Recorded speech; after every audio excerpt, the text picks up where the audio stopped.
छायावाद युग हिंदी कविता के इतिहास का एक स्वर्णिम अध्याय है और महादेवी वर्मा एक ऐसा नाम है जिस पर कोई भी कविता गर्व कर सकती है।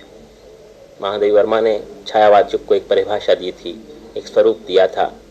जिन 4 व्यक्तियों पर टिका है ये छायावाद युग, उनमें पंत, प्रसाद और निराला के साथ महादेवी वर्मा का नाम आता है।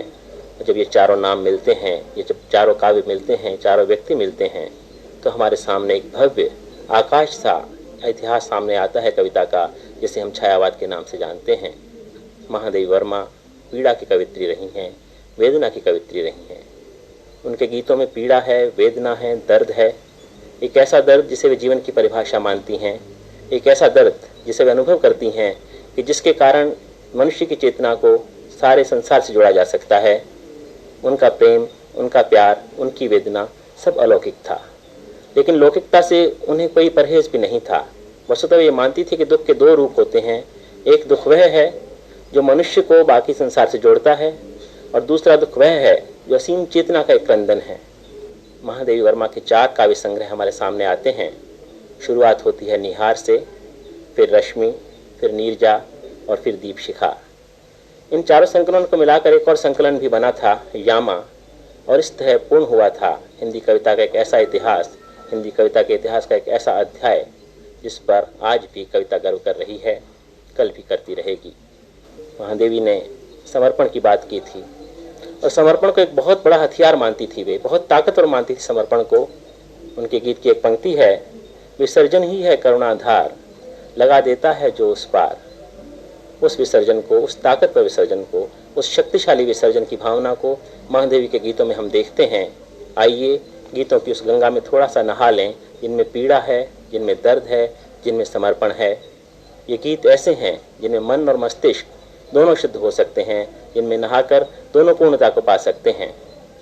उनका एक गीत जो हम आपको सुनाने जा रहे हैं, प्रिय सांध्य गगन मेरा जीवन, इसका संगीत रविंद्र जैन ने दिया है। आइए ये गीत सुने।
महादेवी जी का एक गीत है, बीन भी हूँ मैं तुम्हारी रागिनी भी हूँ। बीन और रागिनी एक साथ बन जाना, ये अपने प्रियतम में, अपने आराध्य में एकाकार हो जाने की कैसी स्थिति है, इसकी कल्पना सहज नहीं होती। मीरा में भी यही बात हमें दिखाई देती थी और यही बात महादेवी में दिखाई देती है। वे अपने आराध्य के प्रति एकाकार हो जाना चाहती हैं, वे अपने आराध्य में मिल जाना चाहती हैं, उससे जुड़ जाना चाहती हैं। ये भावना पूजा की एक ऐसी कड़ी है जिसके आगे और कोई कड़ी नहीं होती। ये भावना हमें महादेवी के गीतों में यत्र तत्र दिखाई देती है। उनका ऐसा ही एक गीत है, शून्य मंदिर में बनूंगी आज मैं प्रतिमा तुम्हारी।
महादेवी की पीड़ा लौकिक नहीं है, उसी तरह उनका प्यार भी लौकिक नहीं है। वे तो अज्ञात प्रिय के साथ आध्यात्मिक मिलन की अनुभूति को प्राप्त करना चाहती हैं, लेकिन ये मानती ज़रूर हैं साथ साथ कि अलौकिक को प्राप्त करने के लिए हमें लौकिक का सहारा लेना पड़ता है। वैसे देखा जाए तो उनकी अनुभूतियाँ इतनी पैनी हैं कि जब वो सामने आती हैं तो हमें लौकिक और अलौकिक का अंतर दिखाई नहीं देता। हम वही समझना चाहते हैं जो हमें समझना होता है, लेकिन महादेवी के गीत पढ़ते समय, महादेवी के गीत सुनते समय हम वे समझने को भी बाध्य हो जाते हैं जो वे समझाना चाहती हैं, चाहे वे गीत किसी भी रूप में हमारे सामने रखे जाएं। एक अनुपस्थित दृश्य, एक अनुपस्थित लक्ष्य, एक अनुपस्थित मूर्ति जिसकी आराधना महादेवी करती हैं, जब उपस्थित हो जाती है, साकार हो जाती है हमारे सामने जब हम उनके गीत सुनते हैं। उनके गीतों में यह अनुपस्थिति या अलौकिकता हर जगह बिखरी हुई है, लेकिन लौकिकता के सहारे उन्होंने बड़े जीवंत स्वरूप में हमारे सामने इस तरह रखा है कि हमें वे गीत अपने से प्रतीत होते हैं, हमें वे गीत अपने भावों की अभिव्यक्ति लगने लगते हैं। इसीलिए जब वे पूछती हैं कि कौन तुम मेरे हृदय में, तो हम ये अच्छी तरह समझ जाते हैं कि महादेवी जानती हैं कि उनके हृदय में कौन है। वस्तुतः उनका प्रश्न अपने आप में एक उत्तर लिए हुए होता है। यही उनके गीतों की विशेषता है और यही उनके गीतों की महानता भी। कौन तुम मेरे हृदय में।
महादेवी की कविता पीड़ा की निष्कंप दीपशिखा है।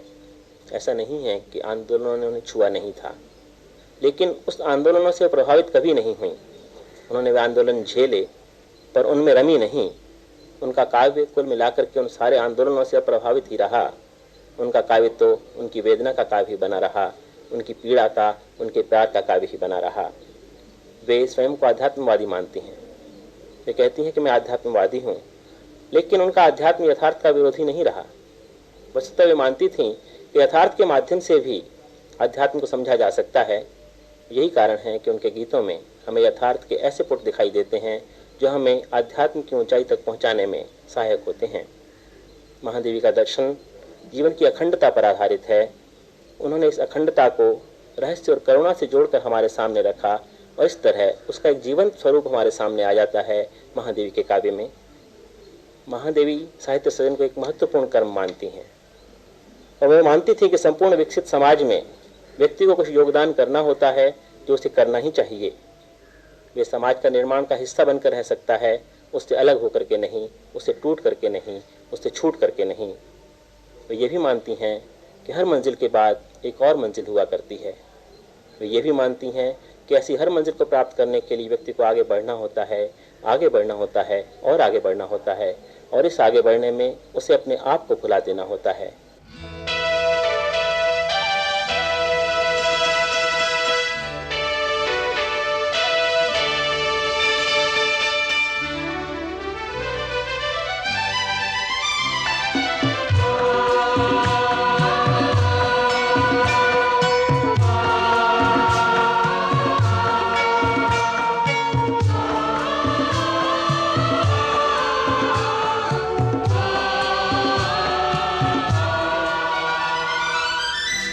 सजग आंखें उन्नीदी आज कैसा व्यस्त बना, जाग तुझको दूर जाना, जाग तुझको दूर जाना। चिर सजग आंखें उन्नीदी आज कैसा व्यस्त बना, जाग तुझको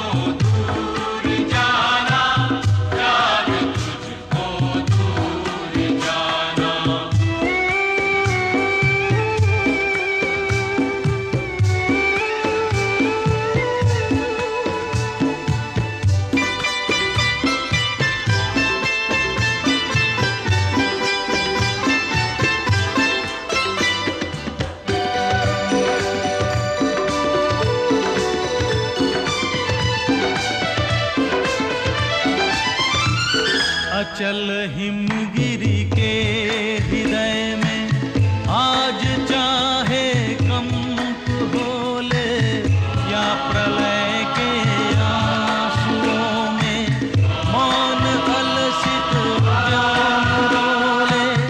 आज भी आलोक को डोले तिमिर की घोर छाया, जागिया शिखाओं में निठुर तूफान बोले।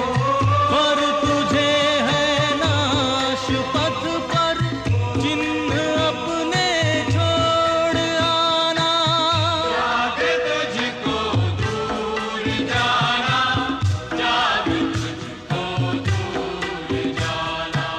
चिर सजग आंखें उन्नीदी आज कैसा व्यस्त बना, जाग तुझको दूर जाना, जाग तुझको दूर जाना।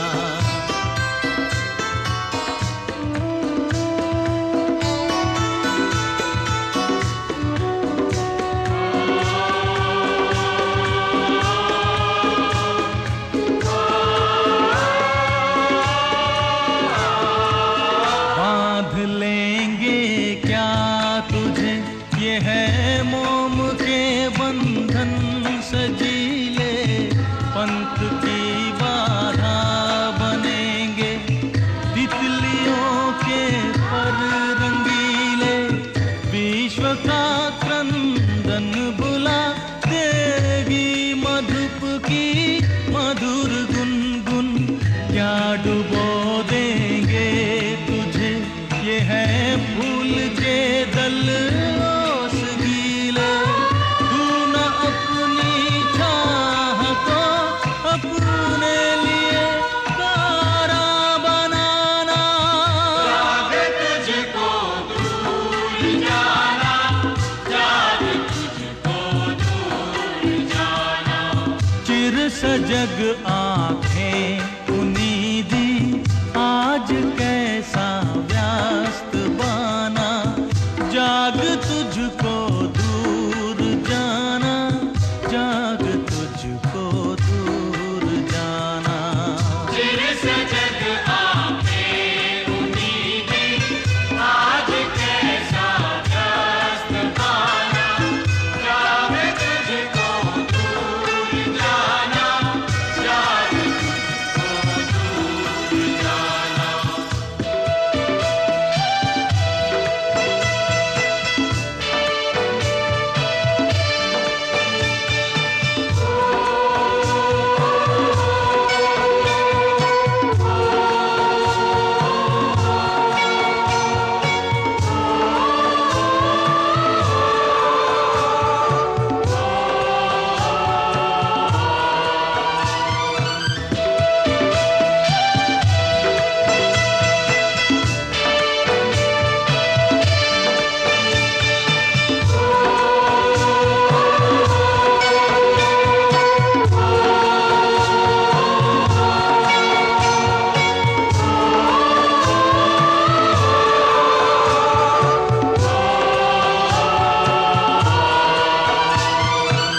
चिर सजग